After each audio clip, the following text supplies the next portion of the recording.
नजरें टिकी हुई हैं।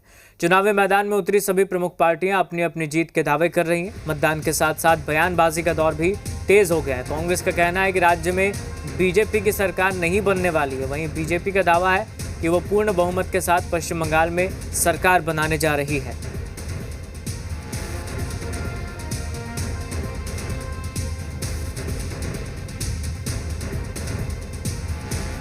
देखिए, सपने देखना कोई पाप नहीं है। सपना देखिए भाजपा, लेकिन खराब तब लगता है जब भारतीय जनता पार्टी उत्तर प्रदेश से पदाधिकारी को भेजकर वहाँ डरा रही है। कितना बड़ा आईएएस हो गया बताइए तो। वहाँ जाके आप आईपीएस हो गया, आप वहाँ जाके डरा रहे हैं। आपका काम डराना नहीं है, वोटर को समझाना है ताकि वोटर जो है अपने अधिकारों का प्रयोग करे। आप वहाँ जाके डरा रहे हैं, बॉसिज्म कर रहे हैं। क्यों भाई?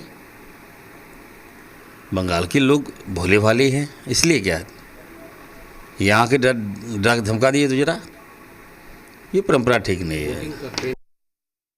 लोकतांत्रिक व्यवस्थाओं में संवैधानिक संस्थाएं, bureaucracy, police observer, general election observer, expenditure observer चुनाव की शुचिता को बरकरार रखने के लिए रखे जाते हैं। अगर कोई यह सोचता है कि जनादेश का बलात्कार किया जा सकता है तो मैं उनको बता दूं कि यह भारत का लोकतंत्र और भारत की जनता है। नतीजे 4 तारीख को बताएंगे कि बलात्कार करने की मंशा रखने वाले, जनादेश के बलात्कार की मंशा करने वाले लोगों को बंगाल की जनता कैसा तमाचा। अगर इतिहास उठा के आप देखेंगे, वहाँ के फ्रीडम फाइटर, चाहे सुभाष चंद्र बोस की बात कहें, चाहे धार्मिक रूप से चैतन्य की बात कहें, ऐसे कई ऐसे महान पुरुष लोग हैं जो पूरे देश को दिशा देने का काम किया है।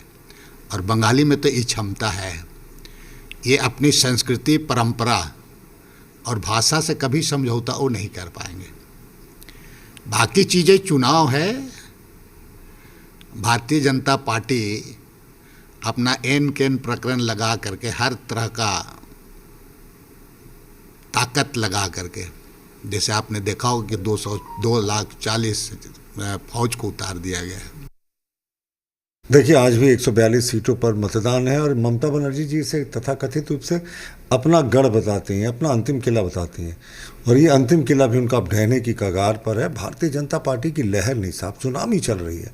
और जितने अभी इलेक्शन फोरकास्ट हुए हैं, सबसे ज़्यादा, जैसे बिहार में भी आशा के विपरीत हमें बहुत ज़्यादा सीटें मिली थी, पश्चिम बंगाल में भी वही इतिहास दोहराया जाने वाला है। क्योंकि 60 वर्षों तक पश्चिम बंगाल ने मिसरूल को देखा, 25 साल के कांग्रेस के मिसरूल को, 20 साल का कम्युनिस्टों के मिसरूल को, और ममता बनर्जी के 15 साल के आतंक राज को। तो इससे मुक्ति चाहती है जनता। फुटबॉल खेलने से और झालमुड़ी खाने से अगर वोट मिलने लगे तब तो इससे बुरा दिन फिर क्या आएगा।